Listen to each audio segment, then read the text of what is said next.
आज देव तुमच्या घराला काय म्हणत आहे हे फार महत्वाचं. हालेलुया.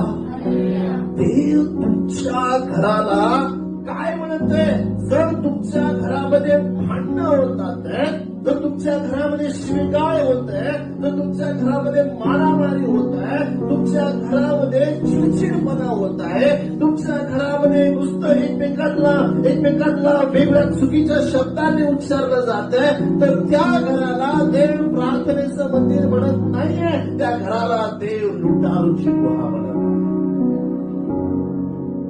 की सैतान येतो, भांडणं लावतो आणि मग तुम्ही भांडणं करत बसता. सैतान येतो, तुमच्या तोंडामध्ये शिवीगाळ टाकतो आणि तुम्ही शिवीगाळ करायला. सैतान येतो, तुमच्या जीवनामध्ये व्यसन टाकतो, घरामध्ये लपून छपून व्यसन करायला.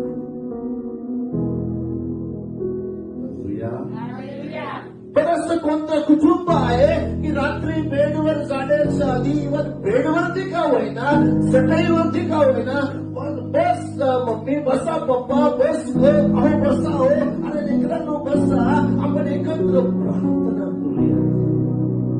घर प्रार्थनेचं घर, प्रार्थना मंदिर आहे. हालेलुया. ज्या घरामध्ये प्रार्थना होते, ज्या घरामध्ये कौटुंबिक प्रार्थना होते ना, बायबल सांगतं की त्या घरामध्ये देवाचे आशीर्वाद आणि देवाची शांती उतरून येते.